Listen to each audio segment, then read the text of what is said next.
మోకాళ్లలో గుజ్జును పెంచి నొప్పిని తగ్గించి సర్జరీని దూరం చేసే ఫ్రీడమ్ వాక్. నమస్తే, నేను Keshav. Welcome to Suman TV.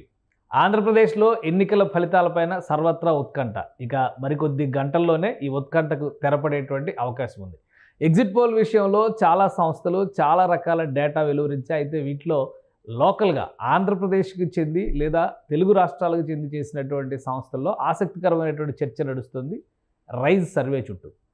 Pre పోల్కి exit పోల్కి rise survey ఎలాంటి తేడాలు చూపించింది, అలానే మిగతా సర్వేలతో పోల్చి చూసినప్పుడు, మిగతా ఎగ్జిట్ పోల్స్తో పోల్చి చూసినప్పుడు రైజ్ సర్వేకు ఉన్నటువంటి ప్రత్యేకతలు ఏంటి? ఈ అంశాలను విశ్లేషించేటువంటి ప్రయత్నం చేద్దాం. రైజ్ CEO ప్రవీణ్ మనతో ఉన్నారు. ప్రవీణ్ గారు నమస్కారం. నమస్తే అండి. ఎగ్జిట్ పోల్స్ రిలీజ్ చేశారు ఆల్రెడీ. ఇంకో కొన్ని గంటల్లోనే కౌంటింగ్ సెషన్ ప్రారంభం అవుతుంది.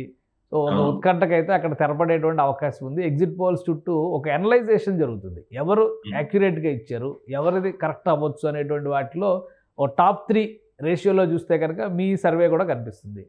సో ఏంటి మీ ఎజంప్షన్స్ ఏంటి? మిగతా వాటిలో అన్నీ కూడా బయటకు వచ్చినాయి కాబట్టి వాటి అన్నిటితో కంపేర్ చేసినప్పుడు మీ స్ట్రెంగ్త్ ఏంటి మీ సర్వేలో కానీ మీ ఎగ్జిట్ పోల్లో కానీ?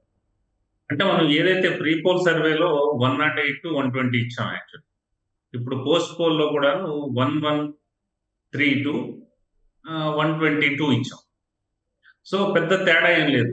మనం ఫస్ట్ నుంచి ఆల్మోస్ట్ ఒకే దీనిలో ఉన్నాం. కాకపోతే ఎప్పుడైతే ఎన్నికలు జరిగిన తర్వాత రిజల్ట్స్ కి మధ్యన గ్యాప్ ఉండడంతో ఎవరు ఊహాగానాలు వాళ్ళు ఉంటాయి, సహజంగా ఉంటాయి. తర్వాత ఈ అభ్యర్థుల టెన్షన్ కూడా ఉంటుంది. దానికి తోడు ఎప్పుడుగా ప్రతి ఒక్కరు సర్వే చేస్తామంటూ వచ్చి ఏదో ఫిగర్ ఇస్తుండేటప్పటికి మళ్ళీ అగైన్ టెన్షన్ పడుతున్నారు. ఇప్పుడు ఏంటంటే ఎందుకు మనకి క్రెడిబిలిటీ పెరిగింది అంటే వాస్తవానికి దగ్గరగా ఉంది కాబట్టి క్రెడిబిలిటీ పెరిగింది అని అనుకోవచ్చు. తర్వాత దేశవ్యాప్తంగా సక్సెస్ రేట్ ఎక్కువ ఉన్న ఇండియా టుడే మై యాక్సెస్ దాన్ని కంపేర్ చేసుకుంటున్నారు. దానికి మన ఫిగర్స్ కి చాలా దగ్గరగా ఉంది. సో మళ్ళీ అగైన్ కంపేర్ చేసుకుని మనకి అగైన్ క్రెడిబిలిటీ ఆపాదిస్తున్నారు. కాకపోతే డెసిషన్ ఎప్పుడో ఓటర్లు తీసేసుకున్నారు. తర్వాత మేము కూడా రిపోర్ట్ ఇచ్చేసాం. కాకపోతే ఈ మధ్య కాలంలోనే విశ్లేషణల మీద విశ్లేషణ జరుగుతున్నాయి, అంతే తప్పితే అంతకు మించి ఏం లేదు. కానీ మీరు చెప్పినట్టుగా మీ ప్రీ పోల్కి తర్వాత పోస్ట్ పోల్కి ఈ ఫైనల్ ఫిగర్స్ వచ్చేదానికి ఉన్నటువంటి వేరియేషన్ ఎవరికి ప్లస్ అయింది, ఎవరికి మైనస్ అయింది? ఒకవేళ అయితే ఎందుకు, రీజన్ ఏంటి?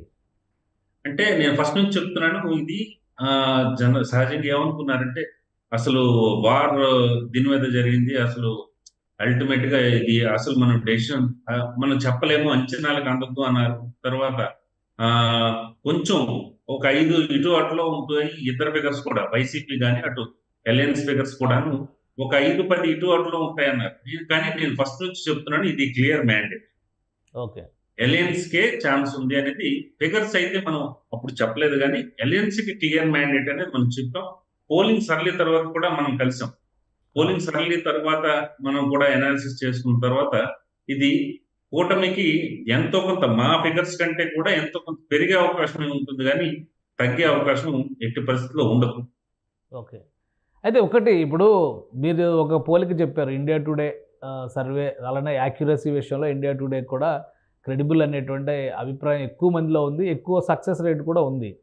కానీ వాళ్ళు తీసుకునేటువంటి శాంపిల్స్ అన్నీ కూడా లోకల్ లెవెల్ నుంచి కలెక్ట్ చేసేటువంటి క్రమంలో ఏపీ అసెంబ్లీ ఫోకస్ కంటే లోక్సభ ఎలక్షన్స్ మీద ఎక్కువ ఫోకస్ ఉంది కాబట్టి ఆ లెక్క వేరు ఈ లెక్క వేరు అంటున్నారు. సో ఇది కరెక్టేనా? ఈ కంపారిజన్ చేయడం అనేది కరెక్ట్ కాదు అనడం కూడా కరెక్టేనా? అంటే ఇప్పుడు ఒక్కసారి ఫెయిల్ అయితే ఒక్కసారైనా ఫెయిల్ అవ్వాలి. అంటే క్రమంగా వాళ్ళు ఇది ప్రతి సర్వే రిపోర్ట్లను వాళ్ళు గెలుస్తూ వస్తున్నారు. అభ్యర్థులతో పాటు వాళ్ళు కూడా గెలుస్తున్నారు. ఆ సర్వే రిపోర్ట్లు అనేవి కూడా యాక్యురసీ వస్తున్నాయి. మనం ఎక్కడ కూడాను వాళ్ళ పెద్దగా ఇదైన మిస్ అయిన ఛాన్సెస్ అయితే మనకు కనిపించలేదు. తర్వాత వాళ్ళు ఏమంటున్నారంటే ఎంపీలు ఎక్కువ ఇస్తున్నారు అలయన్స్, అవును, ఎమ్మెల్యేలు వైసీపీకి ఎక్కువ ఇస్తున్నారు. అక్కడ పొంతన కుదరట్లా. ఒకటి మనం మేజర్ డ్రాబ్యాక్ ఏంటంటే, ఇప్పుడు సహజంగా ఒక 10-15 వరకు క్రాస్ ఓటింగ్ ఛాన్సెస్ ఉండవు వాస్తవానికి. అయితే 2-3 అలా ఉంటాయి, కానీ మహా అయితే ఇంకొకటి 4 వరకు ఉంటాయి. అదర్వైజ్ ఇంత క్రాస్ ఓటింగ్ ఉండదు. వాళ్ళు ఎంపీలు ఎక్కువ కూటమికి ఇచ్చేసి కొంత సీట్లు తగ్గించారు అనేది ఒక అంచనా. సో ఓవరాల్ గా వాళ్ళు కూడా యాక్యురేట్ గా తీసుకుని ఉంటారు అనేది నేనైతే అనుకుంటున్నాను. ఓకే. ఇంకొకటి ఇప్పుడు మీరు ఇండియా టుడే కంపారిజన్ వచ్చింది కాబట్టి ఏపీలో ముఖ్యంగా తెలుగు రాష్ట్రాల్లో ఎలక్షన్ రిజల్ట్స్ విషయంలో ఆరా సర్వే గురించి ఎక్కువ డిస్కషన్ జరుగుతుంది. ఈసారి ఆరా ఇచ్చినటువంటి సర్వే క్వైట్ ఆపోజిట్ ఉంది. అంటే మీరు కూటమికి ఎడ్జ్ ఉంది ఫస్ట్ నుంచి అనేటువంటి మాట చెప్తున్నారు. బట్ ఆరా ఇప్పుడు ఫైనల్గా ఇచ్చినటువంటి రిపోర్ట్లో చూస్తే కూటమి కంటే కూడా వైసీపీకి ఎడ్జ్ ఎక్కువ కనిపిస్తుంది. 94 నుంచి 104 సీట్లతో అధికారంలోకి వచ్చే ఛాన్స్ ఉందని చెప్తున్నారు. సో ఈ రెండింటిని కంపేర్ చేసి చూసినప్పుడు మీ అభిప్రాయం ఏంటి ఆరా రిపోర్ట్ మీద? అంటే మన సొంత అభిప్రాయాలతో ఇక్కడ ఏమీ సంబంధం ఉండదండి. ఎందుకంటే ఒక సంస్థ గురించో ఏదో ఒక సంస్థ గురించి వాళ్ళకు కూడా ఎఫర్ట్స్ పెట్టే ఉంటారు. ఎందుకంటే ఆ ఎఫర్ట్స్ లో ఉన్న అది ప్రాబ్లమ్స్ ఏంటి, ఆ ఫైనాన్స్ ఏంటి, ఇదంతా నాకు క్లారిటీ ఉంది. As an experienced psephologist. So నేను వాళ్ళ జోలికి వెళ్ళట్లేదు, ఒక ప్రత్యేకించి ఒక సంస్థ జోలికి నేను వెళ్ళట్లేదు. కానీ అల్టిమేట్ గా ఎండ్ ఆఫ్ ది డే ఏమవుతుంది, రేపు రిజల్ట్ కూడా వచ్చేసినప్పుడు మనం ఏమి ఎక్కడ దాచేది లేదు. మీరు అక్కడే ఉంటారు, నేను ఇక్కడే ఉంటాను. So credibility matters. విశ్వసనీయత కోల్పోతారు. విశ్వసనీయత కోల్పోయినప్పుడు వాళ్ళకి ఇది ప్యూర్లీ బిజినెస్ అండి. ఎవరెన్ని చెప్పినా కూడా బిజినెస్ అనేది తగ్గుతుంది. కానీ ఒకటైతే నేను చెప్పగలను, ఆ బిజినెస్ కి కంటే కూడా ఏదో పెద్ద ఆఫర్ ఉండి ఉంటుంది. క్రెడిబిలిటీని మనం పనంగా పెట్టాం. ఒకటి అది నెంబర్ 1. నెంబర్ 2 ఏంటంటే కొన్నిసార్లు మనం ఏం దైవాంశ సంబోధనం ఏం కాదు, సైంటిఫిక్ రీసెర్చ్ ఉంటుంది. సైంటిఫిక్ రీసెర్చ్ అయినప్పుడు ఖచ్చితంగా నాదే కరెక్ట్ అవ్వాలి అని నేను అనుకుంటాను. బట్ కొన్నిసార్లు అంచనాలు కూడా తప్పే సందర్భాలు కూడా ఉంటాయి. నాకు మిత్రులు ఎవరో చెప్పారు, ఆయన 2014లో కూడా యాక్యురేట్ ఇవ్వలేదు, ఇంకా చాలా ఫెయిల్యూర్స్ ఉన్నాయి, అయినప్పటికీ ఎందుకు వీళ్ళకి టెన్షన్ పడుతున్నారో నాకైతే అర్థం కావట్లేదంటే అది మా మ్యాటర్ కాదు. That's not my cup of tea actual. ఇంకొకటి మీరు ఆయన చెప్పినటువంటి డీటెయిల్స్లో ఎక్కువ ఇంట్రెస్టింగ్ డిస్కషన్ జరుగుతున్నటువంటి పాయింట్ ఏంటంటే women voting almost 14% edge YSRCP తీసుకున్నటువంటి పరిస్థితి ఉంది అన్నది. నిజంగానే వాస్తవానికి అయితే ఉమెన్ ఓటు వేశారు. రాత్రి 11 గంటలు 12 గంటలు కూడా కొన్ని చోట్ల ఓటింగ్ కంప్లీట్ అయ్యే వరకు ఉండి ఓటు వేసినటువంటి పరిస్థితి ఉంది. ఈ ఓట్ ట్రాన్స్ఫర్ అనేది పక్కాగా కూటమికి వ్యతిరేకంగా జరిగింది, వైసీపీకి అనుకూలంగా జరిగింది అని చెప్పడానికి ఏమైనా రీజన్స్ ఉన్నాయా? ఉండవు, సహజంగా ఉండవు. కాకపోతే ఏమవుతుందంటే ఓవరాల్ గా ప్రతి కాన్స్టిట్యున్సీ తీసుకునేటప్పుడు 175 యావరేజ్ గా తీసుకుంటే ఓవరాల్ గా తీసుకునేటప్పుడు ఎంతో కొంత 2% వీళ్ళకో 2% వాళ్ళకో ఎవరికో ఒకరికి ఎక్కువ పడి ఉంటుంది. కానీ మహిళా ఓటింగ్ శాతమే ప్రభావితం చేసేసి మొత్తం ఎంటైర్ ఎలక్షన్స్ ని మార్చేసింది అనేది ఆయన ఏ ప్రాతిపదికన చెప్తారు అనేది మనం చెప్పలేము. అంత హ్యూజ్ మార్జిన్ ఉండదు. ఎందుకు ఉండదంటే urban women Telugu Desam party, Janasena, BJP వైపు ఉన్నారు. అగైన్ రూరల్ లో అసంతృప్తి ఎక్కువ ఉంది. ఆ రూరల్ ఓటింగే మాకు ఎక్కువ, దట్టు ఆ రూరల్ ఓటింగ్ విమెన్ ఓటింగే మాకు పడుతుంది అంటున్నారు. కానీ రూరల్ లోనే ఎక్కువ అసంతృప్తి ఉంది విమెన్ లో. ముఖ్యంగా వాళ్ళు ఏంటంటే వాళ్ళ ఇంట్లో ఎవరో ఒక అబ్బాయి చదువుకొని అలా ఉండిపోయాడనో, లేకపోతే ఏం కొనేటట్టు తినేటట్టు లేదనో, లేకపోతే తన భర్త బయటికి వెళ్ళి తీసుకొచ్చింది ఏది ఇంటికి రావట్లేదనో, వేరియస్ రీజన్స్. విమెన్ అక్కడ కూడా అసంతృప్తితో ఉన్నారు. మీకు అది విక్టరీలో స్పష్టంగా కనిపిస్తుంది. రైట్. పర్సంటేజెస్ విషయంలో కానీ క్రాస్ ఓటింగ్ విషయంలో కానీ అసలు పారామీటర్స్ ఏంటి? ఎందుకంటే ఇప్పుడు ఇండియా టుడేని కంపేర్ చేసినప్పుడు మీరు కూడా అన్నారు లోక్సభ సీట్స్ ఎక్కువ ఇచ్చారు, అసెంబ్లీ సీట్స్కి వచ్చేసరికి మార్జిన్లు పెంచారు అనేటువంటి మాట. క్రాస్ ఓటింగ్ అనేది ఆంధ్రప్రదేశ్లో జరగడానికి అవకాశం ఉందా? ఎందుకంటే ఆర్ఆర్ రిపోర్ట్లో కూడా వాళ్ళు చెప్తుంది ఏంటంటే లోక్సభ సీట్ల విషయంలోనేమో అక్కడ ఎడ్జి వచ్చింది, అంటే బీజేపీ జాయిన్ కావడం వలన క్రాస్ ఓటింగ్ ఎక్కువ ఛాన్సెస్ ఉన్నాయి అనేటువంటి మాట వాళ్ళు విశ్లేషిస్తున్నారు. ఇప్పుడు ఆ పాసిబిలిటీస్ కానీ ఆ లెక్కలు కానీ ఏపీలో వర్కౌట్ అవుతాయా? అంటే క్రాస్ ఓటింగ్ దేశంలో ఎక్కడ, నాట్ ఓన్లీ ఏపీ, ఎక్కడైనా వర్కౌట్ అవుతాయి. కాకపోతే ఇంత హ్యూజ్ మార్జిన్ ఉండదు. ఒక 10-12 సీట్లలో, అంటే ఉన్నవే 25 సీట్లలో 10-12 సీట్లలో క్రాస్ ఓటింగ్ అలా ఉండదు. ఎక్కడైనా కూటమి ఉండేటప్పుడు ఖచ్చితంగా ఉంటుంది, అవకాశం ఉంటుంది. ఎందుకంటే మీరు for suppose Kakinada, Machilipatnam parliament తీసుకోండి, అక్కడ Janasena MP candidate, again TDP candidates, MLA candidates ఉన్నారు. అలాగే మీరు ఇది బీజేపీ తీసుకోండి, అనకాపల్లి కానీ రాజమండ్రి కానీ టీడీపీ ఎమ్మెల్యే క్యాండిడేట్స్ ఉన్నారు, అగైన్ బీజేపీ ఎంపీ క్యాండిడేట్స్ ఉన్నారు. అక్కడ కొంతవరకు ఛాన్స్ ఉంటుంది. కొన్ని చోట్ల ఏం చేస్తారంటే ఎమ్మెల్యేలే సహజంగా ఏం చెప్తారంటే నాకు ఇది వేయండి, అది మాత్రం ఇంకెవరికైనా వేసుకోండి ఉంటాయి, అది సహజంగా చెప్తుంటారు. కానీ అంత డ్రాస్టిక్ చేంజ్ అనేది ఉండదు. అన్ని ఎంపీ సీట్ల మీద ఆ ప్రభావం ఉండదు. మనం గమనించింది ఏంటంటే ఒకటి విజయనగరంలో ఒకటి విజయనగరంలో ఎక్కువ సీట్లు వైఎస్ఆర్సీపీకి వచ్చే అవకాశం ఉంటుంది. ఒక 4 వరకు వచ్చే అవకాశం ఉంటుంది. అక్కడ టీడీపీకి ఎంపీకి వేయాలని ఏమైనా క్రాస్ ఓటింగ్ జరిగిందా అనేది ఒకటి. తర్వాత రాజమండ్రి ఎంపీ సెగ్మెంట్ లో ఒకటి జరిగింది. అగైన్ తిరుపతిలో కూడా క్లియర్ వైఎస్ఆర్సీపీ క్లియర్ గా ఉంది. సో అంతకు మించి మనం ఎక్కడ పెద్దగా గమనించింది లేదు. ఇక్కడ కూటమి ఓట్స్ ట్రాన్స్ఫర్ అని కూడా వర్కౌట్ అయింది. ఎక్కడ కాకినాడలో అండ్ అగైన్ ఇక్కడ మచిలీపట్నం. సో అక్కడ అంతా లేదు. ఒక 2-3 సీట్ల వరకు తప్పితే ఎంత చేంజ్ అయితే ఉండదు. జనసేన పార్టీ విషయంలో మీరు ఫస్ట్ నుంచి కూడా ఒక రిపోర్ట్ ఇస్తున్నారు. ఇప్పుడు మీ ఫైనల్ రిపోర్ట్లో కూడా ఆల్మోస్ట్ 70 to 80%, ఎంపీ సీట్లు అయితే 100% అంటున్నారు. సో అసెంబ్లీ సీట్స్ కూడా 16 సీట్ల వరకు వచ్చే ఛాన్స్ ఉంది. అంత ఎడ్జి, అంత బలం జనసేనకి మీ ఎగ్జిట్ పోల్ టోటల్ ఎనాలిసిస్ తర్వాత, అంటే ప్రీ పోల్ దగ్గర నుంచి కూడా మీరు ఒక మాట చెప్తూ వస్తున్నారు. బట్ టోటల్ ఎనాలిసిస్ తర్వాత కూడా అంత గ్రిప్ వచ్చిందా?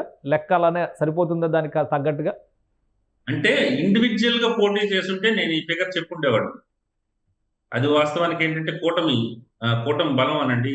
ఒక చోట ఇప్పుడు నెల్లిమర్ల అనే ఒక సెగ్మెంట్ తీసుకోండి, అసెంబ్లీ సెగ్మెంట్. నెల్లిమర్లలో తెలుగుదేశం పార్టీ బలంగా ఉంది. జనసేన తెలుగుదేశం స్థాయిలో లేదు. అసలు 25% కూడా తెలుగుదేశం పార్టీకి 25% కూడా ఉండదు. కొన్ని చోట్ల తీసుకుంటే జనసేన బలంగా ఉంది. కొన్ని చోట్ల జనసేన బలంగా ఉంది. ఇప్పుడు ఏంటంటే ఇక్కడ ఈ అంతర్గత ఒప్పందాల కారణంగా ఇక్కడ ఓట్ ట్రాన్స్ఫర్ అక్కడ ఓట్ ట్రాన్స్ఫర్ ఇక్కడ 80% వరకు జరిగింది కాబట్టి ఖచ్చితంగా అవకాశం ఉంటుంది అనేది ఒక అంచనా. తర్వాత మీ నెల్లిమర్లలో ఓవరాల్ గా మొత్తం ఎంటైర్ టీడీపీ క్యాడర్ సపోర్ట్ చేస్తే ఆవిడ గెలుస్తారు, లోకం నాగమాధవి. అలాగే చాలా చోట్ల ఈ ఓట్ ట్రాన్స్ఫర్ జరిగింది అనేది మన అంచనా యాక్చువల్గా. అంటే జనసేన లెక్కల్లో అది ట్రాన్స్ఫార్మ్ జరిగినప్పుడు బీజేపీ విషయంలో ఎందుకు పెద్ద నెంబర్ కనబడటం లేదు? దానికి ఏమైనా రీజన్స్ ఉన్నాయా? ఉన్నాయి. ఎందుకంటే బీజేపీకి ఏంటంటే బీజేపీ లేట్గా వచ్చింది ఒకటి, candidate selection procedure late. Suppose Anaparthi తీసుకోండి. అనపర్తి తెలుగుదేశం పార్టీ నల్లమిల్లి రామకృష్ణారెడ్డి సీట్ అది యాక్చువల్గా. చివరి నిమిషంలో ఇటు చేసి చివరి నిమిషంలో ప్రకటించారు. దానికి తోడు ఇంకో విషయం ఏంటంటే మీకు గ్రామీణ ప్రాంతాల్లో బీజేపీ సింబల్ వెళ్ళడానికి టైం పడుతుంది. వీళ్ళు చెప్పాలి, ఈ 3 పార్టీలు కలిసి అమ్మ ఈసారి ఈ పార్టీకి వెయ్యాలి అని చెప్పాలి. ఆ టైం ఉందా అనేది చూసుకోవాలి. మనకి ఎంటైర్ ఏంటంటే గ్రామీణ ప్రాంతమే కదా. సో ఎక్కువగా సింబల్ కూడా ఎఫెక్ట్ చూపిస్తుంది. మీకు అర్బన్ లో అయితే మాత్రం బీజేపీ వరకు ఓకే. సపోజ్ విశాఖపట్నం సరౌండింగ్స్ అట్లా ఓకే. మళ్ళీ అగైన్ రాజమండ్రి కానీ నర్సాపురం కానీ ఓకే, ఎందుకంటే గతంలో గెలిచిన సందర్భాలు ఉన్నాయి కాబట్టి. సో అది ఓకే, కానీ అదర్వైజ్ పెనట్రేట్ అవ్వడానికి తక్కువ టైం. ఇక కౌంటింగ్ విషయంలో 2 పార్టీల్లోనూ ఒక ఉత్కంఠభరిత వాతావరణం ఉంది. పోస్టల్ బ్యాలెట్ల విషయంలో ఏకంగా హైకోర్టులోనే డిస్కషన్ జరిగి ఇటువంటి మ్యాటర్స్ ఇవేమన్నా కౌంటింగ్ సమయంలో కానీ రిజల్ట్ పైన కానీ ప్రభావం చూపించేటువంటి అవకాశం ఉంటుందా? అంటే వాళ్ళ శ్రేణులకి ఆత్మస్థైర్యం నింపడానికి తప్పితే అసలు ఇది మ్యాండేట్ అనేది ఆల్రెడీ ఫిక్స్డ్. అది ఏమీ జరగదు. ఇప్పుడు ఎలక్షన్ కమిషన్ ఏదో ఏమార్చి చేయడానికి ఏమి ఉండదు ఇక్కడ. కాకపోతే మనం స్వయం తృప్తి అనేది అక్కడ ఉంటుంది. తర్వాత మన ఎవరైతే క్యాండిడేట్స్ ఉన్నారో వాళ్ళ శ్రేణులకి చెప్పుకోవడానికి ఉంటుంది తప్పితే already postal ballot Telugu Desam party, Janasena, బీజేపీకి 80 వరకు 75 to 80% వాళ్ళకి ఓట్లు పడ్డాయనేది ఒక అంచనా. ఎందుకంటే మనం చాలా మంది కనుక్కునేటప్పుడు డేటా తెప్పించుకునేటప్పుడు పడ్డాయనేది ఒక అంచనా. అందుకనే అభ్యంతరాలు లేవనెత్తుందా వైఎస్ఆర్సీపీ అనేది ఇక్కడ ప్రధాన ప్రశ్న. ఏదేమైనప్పటికీ క్లియర్ గా సుప్రీంకోర్టు కానీ హైకోర్టు కానీ అటు ఈసీ కానీ తేల్చేసింది కాబట్టి ఇక్కడ మరి పెద్దగా రక్స్ ఏమి ఉండదు, పెద్దగా చర్చించుకోవడానికి కూడా ఏమి ఉండకపోవచ్చు. సో మీ అంచనా ప్రకారం కౌంటింగ్ స్టార్ట్ అయినాక క్లారిటీ ఎప్పటివరకు, అంటే ట్రెండ్స్ కావచ్చు లేదా ఒక క్లియర్ పిక్చర్ కావచ్చు, ఎంత సమయంలో రావచ్చు? మార్నింగ్ 7:30 నుంచి పోస్టల్ బ్యాలెట్ కౌంటింగ్ అంటున్నారు, 8 గంటలకి రెగ్యులర్ ఈవీఎంస్ కౌంటింగ్ అంటున్నారు. ఎంత సమయం పట్టొచ్చు? 12 to 1 లో మొత్తం క్లియర్ పిక్చర్ వచ్చేస్తుంది, టోటల్ రిజల్ట్ వచ్చేసేయడానికి అవకాశం ఉంటుంది. రైట్, అంటే మీ ఫిగర్స్ రిఫ్లెక్ట్ అవుతాయని అనుకుంటున్నారు ఫైనల్ గా? I'm confident. అదర్వైజ్ నా డేటా, నా కాన్ఫిడెన్స్. అదర్వైజ్ ఈ ఎమోషన్స్ ఇవేవి మాకు ఉండకూడదు కూడా. ఎందుకంటే పలానా కేశవ్ గారు చెప్పారు కాబట్టి ఇది మనం ఇటేద్దాము లేకపోతే ఇది ఇటేద్దాము అనేది అలాంటిది ఏమి ఉండదు. ఎమోషన్స్ ఏమి ఉండవు, కట్ త్రోట్ గానే ఉన్నాం. Data speaks and success speaks. Right. Thank you Praveen గారు, మీ అభిప్రాయం తెలియజేయండి. And all the best. Me figures మీకు సంతోషాన్ని ఇవ్వాలని చెప్పని ఆశిద్దాం. ఇది ప్రవీణ్ గారు చెప్తున్నటువంటి మాట. ఒకవైపు నుంచి మ్యాండేట్ క్లియర్గా ప్రజలు చెప్పేశారు, అయితే రాజకీయ పార్టీలు మాత్రం ఒకరి మీద ఒకరు ఒత్తిడి సృష్టించేటువంటి ప్రయత్నం చేస్తున్నారు. చివరి వరకు కూడా సస్పెన్స్ వాతావరణాన్ని నెట్టుకొచ్చేటువంటి ఎత్తుగడ మాత్రమే ఇది. ఫైనల్గా రిజల్ట్ 2-3 గంటలు అంటే కౌంటింగ్ స్టార్ట్ అయిన తర్వాత మధ్యాహ్నం 12 గంటలకల్లా ఒక క్లియర్ పిక్చర్ ఇచ్చేసేటువంటి అవకాశం స్పష్టంగా ఉందన్నారు. ఇక జాతీయ సర్వేలు, స్థానిక సర్వేలు అనేటువంటి అంశం కంటే కూడా డేటా స్పీక్స్ అనేటువంటి మాట చెప్తున్నారు. తాము సేకరించినటువంటి డేటా ఆధారంగా చూస్తే ఖచ్చితంగా తమ ప్రీ పోల్ కానీ పోస్ట్ పోల్ కానీ సక్సెస్ అవడానికి అవకాశాలు ఎక్కువ శాతం ఉన్నాయి. రెండింటి మధ్య తేడా కూడా పెద్ద ఎక్కువగా లేదనేటువంటి విశ్లేషణ ఆయన చేస్తున్నారు.